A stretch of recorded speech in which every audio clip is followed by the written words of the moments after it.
한국인이 가장 좋아하는 과일을 뽑으면 손에 꼽히는 사과. 모두들 좋아하시죠?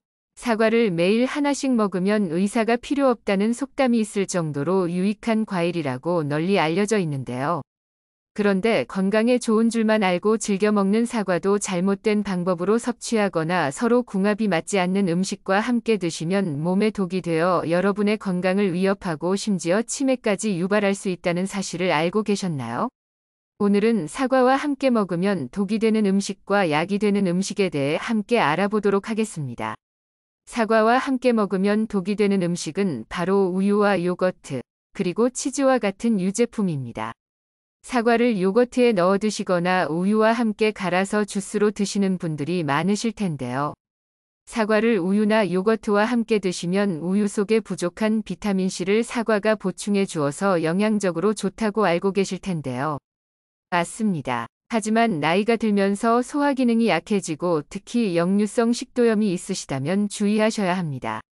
사과를 드시면 산뜻한 신맛을 느끼실 텐데요. 사과의 신맛을 내는 유기산에는 사과산과 구연산이 들어있는데 이 성분들이 입맛을 돌게 하고 상쾌감을 줍니다. 또한 위의 활동을 도와서 소화가 잘 되게 하고 신진대사를 촉진시켜 피로를 풀어주는 최고의 성분입니다. 하지만 우유의 단백질과 만나면 덩어리를 만들게 되는데요. 실제로 단백질이 응고되는 과정을 통해 치즈가 만들어지는 원리와 같은 것입니다. 그런데 이렇게 음식이 덩어리처럼 엉기는 현상이 뱃속에서 일어난다면 어떻게 될까요?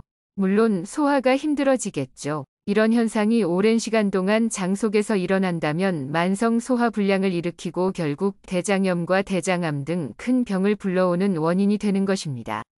따라서 사과와 함께 우유를 드시려면 저지방 우유나 두유와 함께 드시는 것이 건강에 훨씬 좋으니 기억해 주세요. 그렇다면 사과와 함께 먹으면 몸에 보약이 되는 음식은 무엇이 있을까요? 지금부터 사과와 궁합이 좋은 음식 3가지에 대해 알려드리겠습니다. 사과와 함께 먹으면 약이 되는 음식 첫 번째는 바로 고구마입니다. 고구마는 각종 비타민과 미네랄, 베타카로틴 등 영양소가 풍부한 최고의 건강식품으로서 세계보건기구에서 고구마를 토마토와 케일과 함께 세계 3대 면역식품으로 선택할 정도로 그 영양가치가 매우 뛰어난 음식인데요. 특히 고구마의 풍부한 베타카로틴은 항암 효과와 성인병 예방에 최고인 음식입니다. 하지만 고구마 속에 들어있는 아마이드라는 성분 때문에 장에서 이상 발효를 일으키며 배에 가스가 생기고 뱃속이 부글거리는 증상을 유발할 수도 있는데요. 이럴 때 사과와 고구마를 함께 드시면 그 증상을 없앨 수 있답니다. 바로 사과의 풍부한 펙틴 성분이 장에서 이상 발효가 일어나지 못하도록 돕기 때문에 가스가 생기지 않고 장 운동을 규칙적으로 만들어줍니다. 그래서 사과와 고구마를 함께 드시면 뱃속이 편안해지는 효과가 있습니다. 게다가 이 펙틴 성분은 몸속에서 물을 흡수하면서 팽창하고 끈적끈적한 점성을 띠게 되는데요. 이는 위에서 음식이 충분히 소화되고 영양분이 체내로 흡수되는 것을 도와주는 역할을 합니다. 이와 더불어 혈당이 상승하는 것을 막을 수 있어서 당뇨병을 예방하는 데도 훌륭하답니다. 이 펙틴 성분은 과육보다 껍질에 3배 이상 많이 들어있기 때문에 펙틴 성분을 100% 흡수하기 위해서는 껍질을 벗기지 않고 통째로 드셔야 가장 좋다고 합니다. 그러니 사과는 깨끗이 씻어서 껍질까지 드시는 것이 중요합니다. 이외에도 사과에 포함된 파이토케미컬이란 성분은 감기나 독감으로 인한 증상을 줄이고 면역력을 강화시켜 우리 몸이 건강해지도록 도와줍니다. 또 암을 예방하고 발암물질로부터 우리의 몸을 보호해주는 항산화제 역할을 하는데요. 이때 고구마의 베타카로틴과 사과가 만나면 엄청난 시너지 효과를 발휘하니 앞으로는 사과와 고구마를 꼭 함께 드시기를 권장드립니다. 사과와 함께 먹으면 약이 되는 음식 두 번째는 바로 돼지고기입니다. 사과와 돼지고기는 공인된 찰떡궁합을 자랑하는 짝이라고 합니다. 돼지고기는 한의학적으로 성질이 찬 음식인데 사과의 따뜻한 성질이 이를 보완해 준다고 합니다. 그래서 돼지고기를 먹고 난 후에도 탈이 나지 않도록 도와주어 속이 편안하기 때문에 더욱 좋은 궁합이라고 합니다. 게다가 돼지고기는 주로 새우나 소금 또는 쌈장과 함께 드시기 때문에 염분 섭취가 과해지기 쉬운데요. 이때 사과의 풍부한 칼륨이 염분 배출을 도와줍니다. 특히 고혈압의 원인 중 하나는 체내에 쌓여있는 나트륨인데 사과는 칼륨을 많이 함유하고 있어서 나트륨을 몸 밖으로 배출시키는데 효과적인 식품입니다.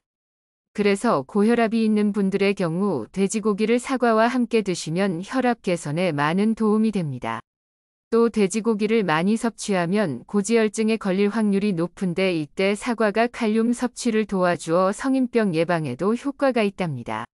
이처럼 사과와 돼지고기는 영양적으로도 잘 어울리는 조합일 뿐 아니라 사과의 새콤달콤한 맛이 돼지고기의 느끼함과 맛의 균형을 잡아주기 때문에 같이 드시면 맛을 더욱 증가시켜준다고 해요. 따라서 고혈압이나 고지혈증이 있는 분들의 경우 돼지고기를 사과와 함께 구워 드시거나 사과 소스나 샐러드를 함께 곁들이시면 맛도 좋고 효과가 증가해서 건강에도 많은 도움이 된다고 합니다. 그러니 앞으로 돼지고기를 드실 때는 잊지 마시고 사과와 꼭 함께 드셔야 합니다. 사과와 함께 먹으면 약이 되는 음식 세 번째는 바로 당근입니다. 요즘처럼 기온이 급격하게 내려가고 찬바람이 매섭게 불기 시작하면 활동량이 줄어들고 소화력이 떨어지면서 장운동이 위축되어 변비가 심해지는 분들이 많이 계신데요.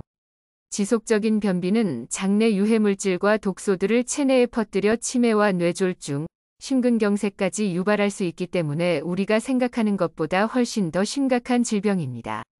이때 사과와 당근을 매일 하나씩 챙겨 드시면 변비를 개선하는 데 매우 효과적이랍니다. 당근은 영양이 풍부하고 당근 속 불용성 식이섬유는 장내 각종 노폐물과 발암물질을 흡착해 몸 밖으로 배출하는 데 도움을 줍니다. 몸을 깨끗하게 청소해주니 피부를 좋게 하는 작용도 합니다. 이러한 효능으로 당근을 장속 진공청소기라고 부르기도 합니다. 뿐만 아니라 당근에는 베타카로틴이 다량 함유되어 있어서 항산화 작용과 항암 작용뿐만 아니라 폐 기능 증진, 그리고 면역계 질환에도 효능이 있다고 알려져 있습니다. 이 베타카로틴은 우리 몸속으로 들어가면 비타민 A가 되는데 이는 유해산소가 세포를 손상시키는 것을 막는 강력한 항산화 성분으로서 각종 암을 예방하는 항암 작용을 합니다. 게다가 당근에는 곰팡이 발생을 억제하는 팔카리놀 성분이 포함되어 있는데 이 성분 또한 암 발생을 억제하는 효능이 있습니다. 비타민 A는 시력을 보호하고 야맹증 개선에 효과적입니다. 더 나아가 피로회복을 도와 만성 피로를 풀어주며 스트레스로 인한 초조감과 불안감을 없애주고 고혈압과 당뇨병 예방에도 매우 좋습니다. 따라서 베타카로틴이 풍부한 당근이 비타민C와 칼륨 함량이 높은 사과와 만나면 그 맛과 영양 효소가 배가 되어 시너지 효과를 냅니다. 당근은 생으로 드시는 것도 좋지만 익힌 당근의 경우 소화 흡수율이 50% 정도나 높아진다고 하니 사과와 익힌 당근을 함께 드시는 것이 건강에 더욱 좋습니다. 지금까지 사과와 함께 먹으면 독이 되는 음식과 약이 되는 음식에 대해 함께 알아보았습니다. 오늘 영상 내용도 도움이 되셨다면 좋아요와 구독 부탁드립니다. 감사합니다.